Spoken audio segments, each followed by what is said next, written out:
Hey guys, my name is Kaylin Navarette, and I was asked recently to kind of talk to you guys about what transgender means in general and just what all of that entails. So I'll give a little introduction first, and hopefully you guys can hear me because this is on a webcam. I have been on testosterone, which is a hormone that you can choose to take if you decide to keep going the medical transition pathway of your transition as a transgender person. So another thing that I just wanted to clarify is the definition of transgender. So by definition, if you look it up like on Google or something, transgender means that there's some sort of dissociation between the mind and the body. Now that's not the same for all transgender people because, you know, transgender people have their own individual experiences, just like any other person would with anything. But that is the kind of like the umbrella term is transgender. You know, your gender and the sex that you were assigned at birth does not match. And that's like the general definition of that term. I guess the next thing that I should talk about is kind of like experiences with being transgender.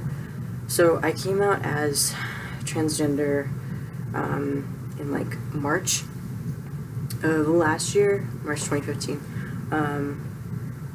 So I came out as transgender on social media first, on Facebook, and that was, you know, right after I had just come out to like a few close family and friends, and from that support I was confident enough to, you know, share that with a lot of friends I don't usually talk to on Facebook. Yeah, overall the experience of coming out through social media was really positive. I'm fortunate to live in a city, Austin, where so many people are open-minded and understanding. So that was really great to have that kind of support from a lot of my close friends and family members, like my brothers and sisters.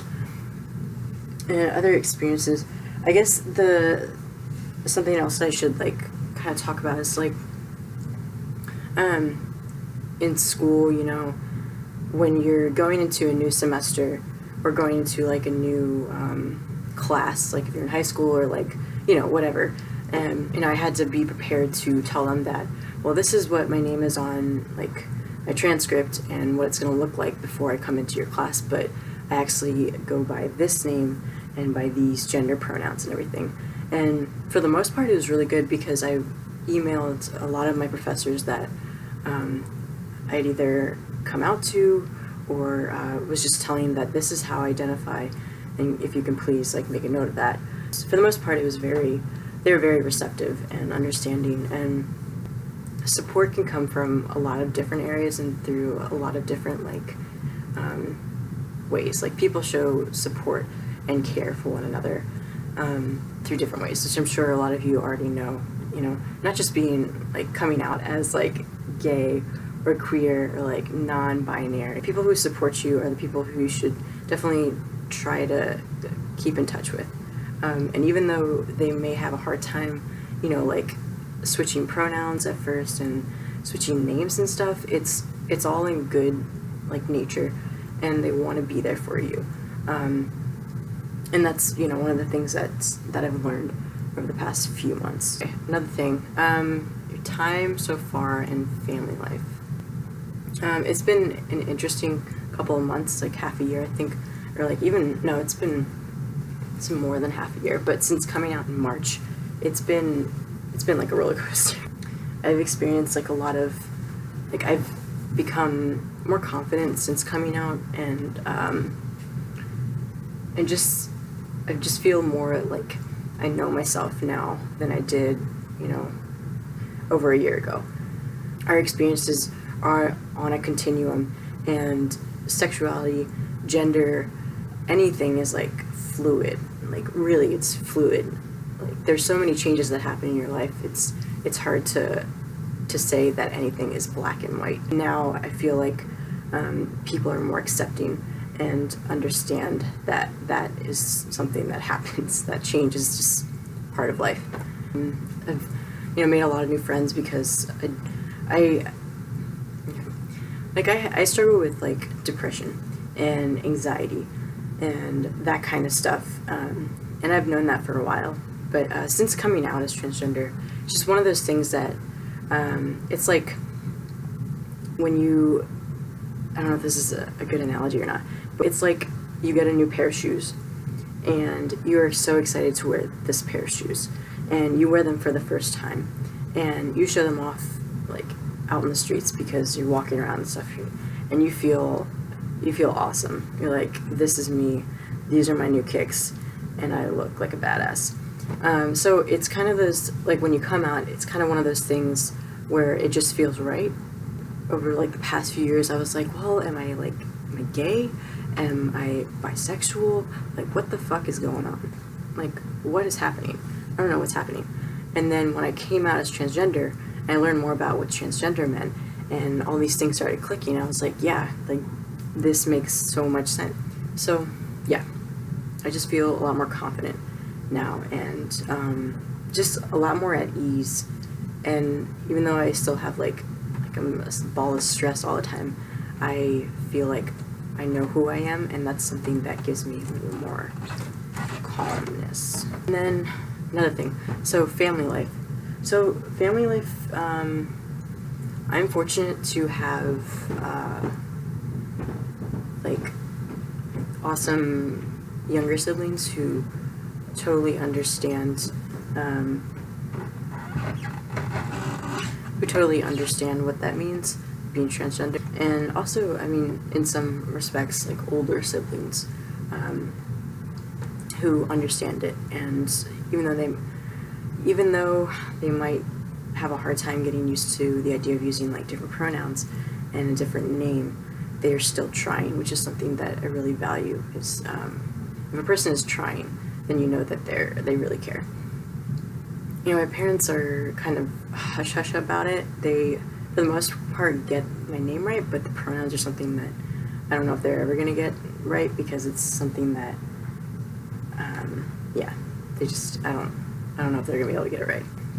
At this point, like, I'm 21, I'm about to, like, get out of college and, like, go start living my real life, or whatever that is. And so I don't think it really matters what they think, and of course it's different for everyone, but just like speaking from my personal life, it's just like I don't really care about that. I have a large group of friends and like family who do at least try to get those things right, so I'm not really too concerned about it. And the last thing I think I need to talk about was kind of the art exhibit that I had with TEDx. So my school had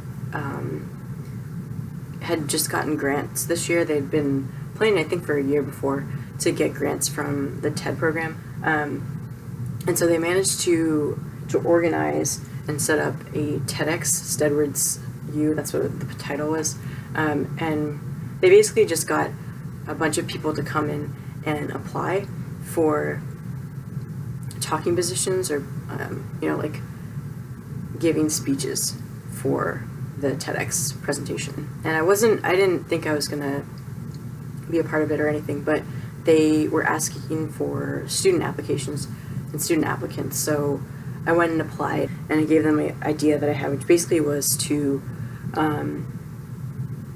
talk to people about what transgender meant. And so I told them I would rather do an art exhibition because I was already working on stuff for my senior show. So I made some artwork, which basically included 24 or 25 13 by 19 prints, which were like this big, of pages from an old book that I had written over top of with like marker, and written like either statistics about like transgender suicide, or like facts about being transgender, or like things that I had heard directed towards me or directed towards other people who were non-binary, or just like hateful words and stuff like that. And then I made a little installation piece with needles on it, and one other piece that was print. Basically, the idea behind my show was, like I said, to educate people about the term transgender and trying to familiarize them with what comes along with being transgender, the daily struggles of being transgender, like not passing every day, having your voice give you away, and just some of the things that come along with transitioning in general, like top surgery, like what does that entail, testosterone, and all those kind of things. So yeah, I just tried to really educate people in short little drawings and words what being transgender meant and the issues that accompanied it. I hope to kind of expand on that idea for my senior show, which is in the spring. Overall, being transgender just means at its deepest, or at its like basest level, means your gender in your brain most likely does not align with the sex that you were assigned at birth. The tricky thing is having people recognize you for the gender that you know you are on the inside, on the outside, and that's always difficult. Some transgender people identify as, for example, male, but they will still dress in like dresses and stuff and wear makeup. But again, that has to go along with you knowing yourself. But these clothes, like articles of clothing and makeup and like hair length and all that stuff, is not gendered. It's just the way that society perceives gender. It's a heavy topic, but it's the definition of transgender is so simple. But it's something that a lot of people still don't understand. I hope this whole rant was kind of made sense, because I'm very tired right now. If you have any questions, you can always, hit me up on social media. You can talk to me over Facebook, and I have a YouTube if you want to reach out to me. And yeah, just feel free to talk to me about anything. And thanks for listening. Bye.